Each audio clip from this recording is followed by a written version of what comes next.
Setelah usai bertemu Presiden Joko Widodo di Istana Negara, Mendikbudristek Nadiem Makarim mengumumkan kenaikan uang kuliah tunggal atau UKT dibatalkan. Nadiem menemui Presiden Jokowi siang tadi. Ia menyebut Kemendikbudristek telah mengambil keputusan untuk membatalkan kenaikan UKT di tahun ini. Pemerintah juga akan mengevaluasi ulang semua permintaan peningkatan UKT dari perguruan tinggi negeri. Nadiem kembali memastikan tahun ini tak akan ada mahasiswa yang terdampak kenaikan UKT.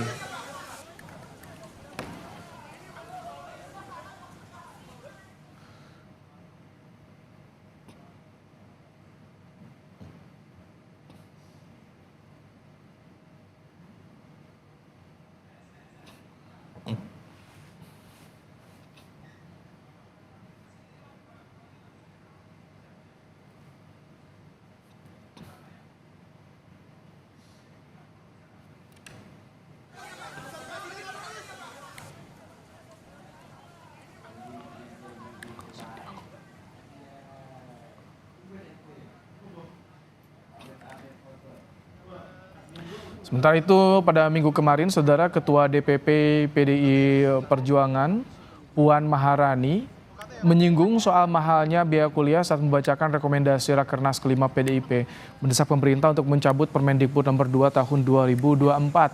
Biaya kuliah mahal, PDIP minta Permendikbud direvisi.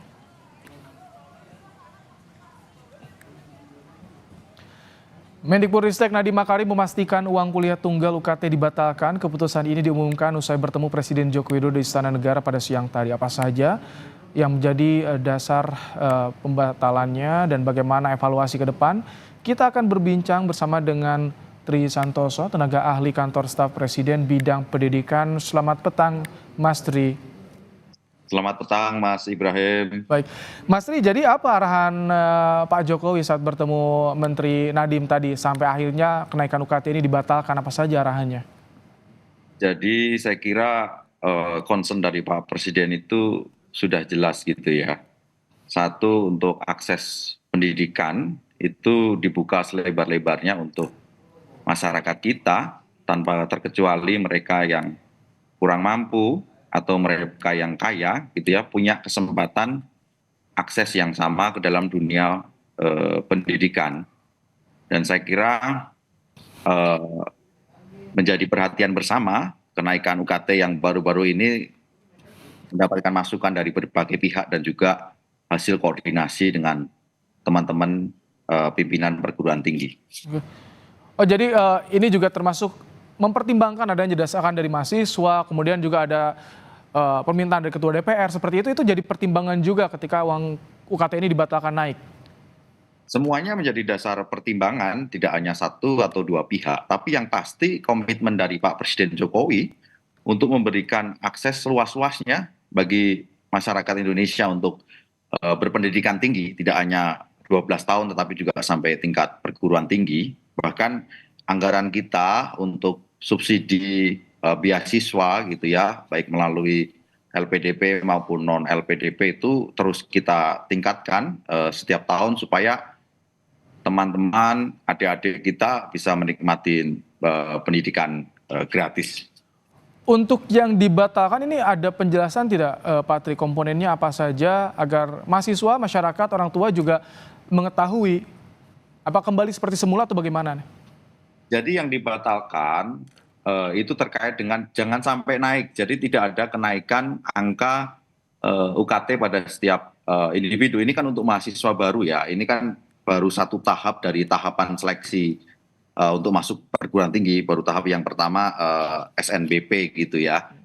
Jadi terkait dengan biaya UKT gitu ya, tidak dibatalkan tetapi disesuaikan dengan kemampuan calon mahasiswa gitu ya dari taraf ekonominya.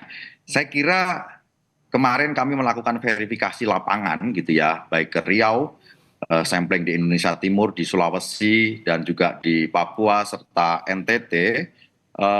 Saya kira terkait dengan apa data yang kami temui di lapangan, mereka yang UKT-nya naik bisa mengajukan forum dialog atau forum klarifikasi dengan pimpinan perguruan tinggi. Salah satu contohnya misalnya di Universitas Riau gitu ya. Dari 2.000 mahasiswa yang diterima setelah diverifikasi ulang, ada 800 mahasiswa yang UKT-nya turun dari UKT yang telah ditetapkan sebelumnya. Artinya ini ada komitmen bagi pemerintah, khususnya Kementerian Pendidikan, terhadap isu UKT ini.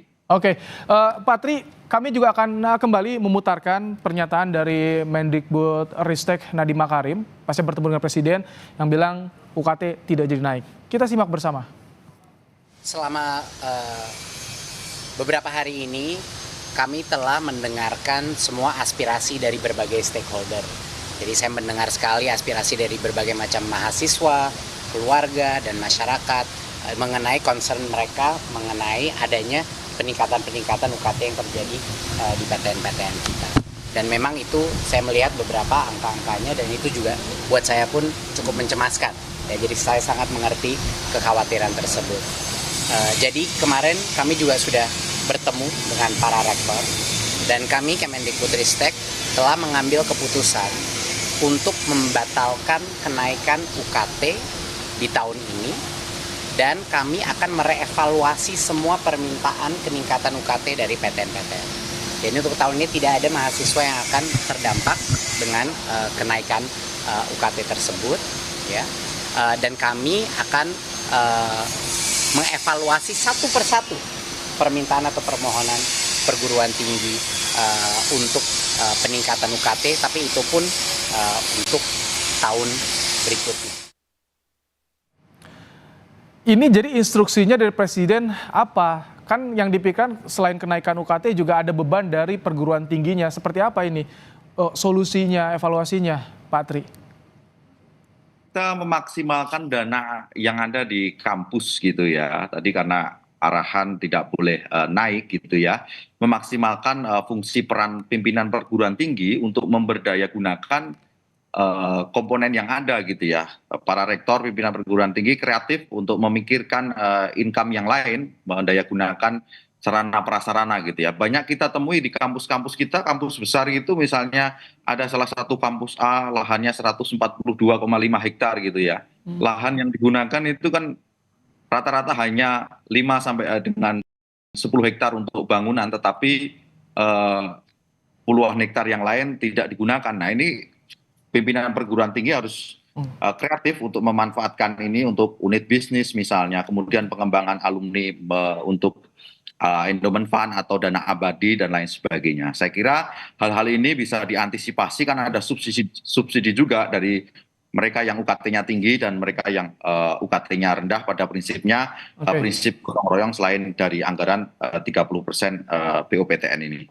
Pak Tri, ini perlu waktu berapa lama untuk langsung instruksi ke kampus-kampus UKT tidak jadi naik? Apakah bisa langsung diimplementasikan, dilaksanakan, Pak Tri, atau seperti apa? Jadi begini, selama libur kemarin itu semua sudah berkoordinasi, Pak Menteri, Pak Dirjen dan juga bawahan pimpinan dari perguruan tinggi sudah koordinasi, sudah menyiapkan langkah-langkah strategis ini. Saya kira ini sedang berproses, prosesnya di Dirjen Dikti terkait dengan hal-hal teknis dan proses prosedur revisi dari UKT ini. Baik, UKT tahun ini batal naik, tidak jadi, artinya dipastikan sudah disosialisasikan kepada kampus-kampus. Terima kasih Tri Santoso, tenaga ahli kantor staf Presiden bidang pendidikan, telah menyampaikan bagaimana informasi terkini dalam program Kompas Petang sore hari ini.